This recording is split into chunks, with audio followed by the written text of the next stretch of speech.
Hi everybody, Jillian here. Welcome back to another My Heritage scrapbook layout. Today I'm a little more quiet than usual because my son is taking a nap in the next room, so I hope you can hear me okay. I'm going to be scrapbooking this photo of my great-grandparents from about the 1930s, 1930, 1931, using some crepe paper products, mostly from the Wonder collection, and then that bold floral paper is from the DIY shop, which I absolutely loved and had been kind of hoarding, so I wanted to use it on this layout. So I knew going into this that I wanted to have my pattern paper, or that floral pattern paper, in the corner of the layout. So I'm just trying to determine which background sheet I want to use here. I had pulled two black and white pattern papers from the Wonder collection, and I knew that I wanted to use this brown piece of corrugated paper. My teenage self would be screaming and kicking like, no, no, why are you mixing black and brown? But for some reason I really liked the way the brown added something a little different to this layout. So I decided to go ahead and use this pattern paper that it kind of looks like a maze, and I'll be sure to list everything in the description below if you're interested in getting it. So before I figure out how I want the floral pattern paper to be cut, I go ahead and get this matted on the brown paper just to get it out of the way. And I'm just creating a thin mat around the edge of the photo just so that it provides some contrast against the background paper, because it's kind of washed out at the top. It's a duplicate of a black and white photo that I had lightened a little bit, so it's a little blown out at the top. So I'm going to skip ahead a little bit because I had a really hard time figuring out the angle that I wanted this pattern paper to be, and then trying to cut it was a nightmare.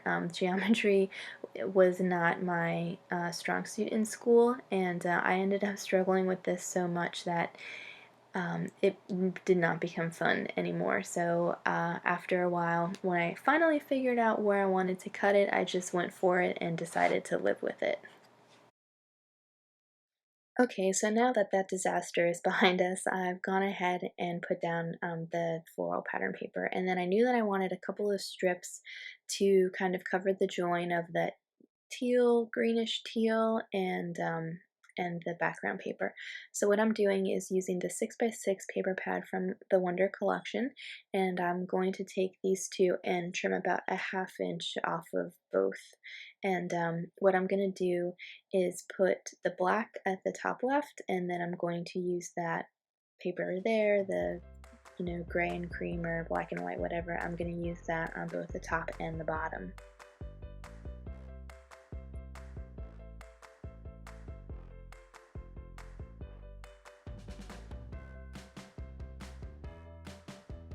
Fortunately, the strips were long enough that I was able to cover that entire piece, which was just dumb luck because there was no rhyme or reason to me putting down that green paper. And now that I look at it, the angles don't quite match, but there's no way I'm going back and messing with it.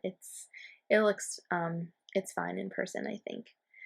So because I used the 6x6 paper pad, the strip did not fit all the way across this triangle, which is okay because the photo ends up covering a lot of it. So what I did was just trimmed it in the middle and then was able to straddle the photo with that paper. And for some reason I thought I wanted to pop the photo up on some foam, so I took some remnants from my foam adhesive and I went ahead and did that, and in the end it looks okay, but I wish that I just would have left it alone. I'm not sure why I felt like the photo needed so much dimension. If the foam adhesive was like half as high as it is, I would be okay with it. So because I put the date on each layout in these albums, I'm taking the open road sticker sheet from crepe paper and I'm spelling out circa 1931. I do know for a fact that my great-grandparents were married in 1931, but I don't know when this photo was taken.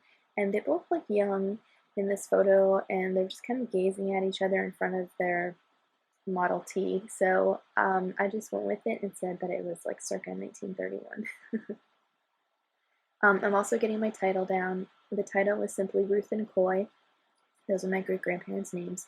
And this is kind of what I've been doing in my album. just to kind of showcase who's who. There really isn't a story that goes along with this layout. So I'm just kind of saying this is who they are, this is what they're doing, this is probably where they were, and this is when it was taken. So I ended up using the hipster chipboard thickers from Chamel's True Story collection, and I knew I wanted to use black thickers to kind of bring some more black into the bottom right of the layout, but that ampersand was just so dark and so heavy. And I feel like it kind of fits that time period. It's, you know, kind of a fancier ampersand, but I had pulled out another option from Amy Tangerine, and I end up sticking with this one. And I just get over how dark it looks on the page. So my title is kind of hanging out there off of nothing, and so I wanted to have something underneath it. I put a tag there just to see if that would work, but I don't end up using it. And then I also, from those puppy stickers from Crepe Paper, I tried that like mustard color ampersand, but it didn't work. So I'm just trying to figure out what embellishments I want to use here. I go ahead and use that globe up in the top left of the layout. I think it says a little love note for you or something like that, and I end up using that. Typically I wouldn't use that kind of embellishment, but I felt like the feel of it matched the page. I'm trying to get a little bit better about not being too literal with what I put on the page, but I also know that I don't want there to be too many embellishments on these layouts in these albums, because the photos and the stories are really the star of each of my layouts. So what I'm doing is I ended up layering 2 labels from the Wonder 6x12 sticker sheet, and then I just put a little floral on there to cover the join of those 2, and that's where I'm going to put my minimal journaling for this page. I also pulled out those diamond shapes that you see to the right of the name Ruth, and I'm going to take a page out of Jen Scow's book, and I'm going to cut those in half. I saw her do that on the layout recently, so and I like the way that it looked. And then I felt like you'll see at the bottom of the those 2 labels down there, there's kind of some trap space between the strip of pattern paper and the labels. So what I do is I cut those diamonds in half, and they then form triangles, kind of like pointing to the photo. And so I cut them in half, and then I put them underneath the cluster of labels there, so that, you know, there are 2 sets of arrows pointing into the photo and the title. You'll see, it'll all make sense very soon. So once my title is down, I make sure that everything is straight, and I kind of have to go back and fix some things there. I'm trying to kind of fill in that space between the pattern paper and those labels, and this is where I get the idea to go ahead and cut those in half.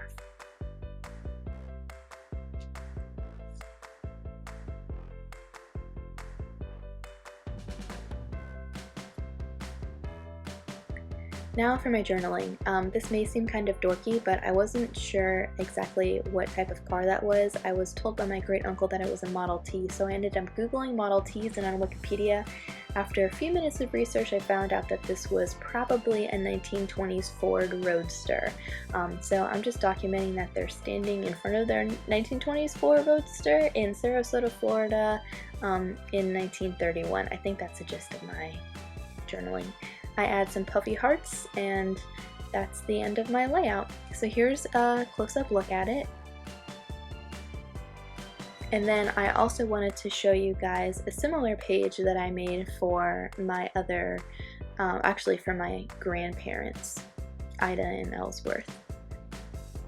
So these are just a couple photos that were taken of them in 1953, right after they were married.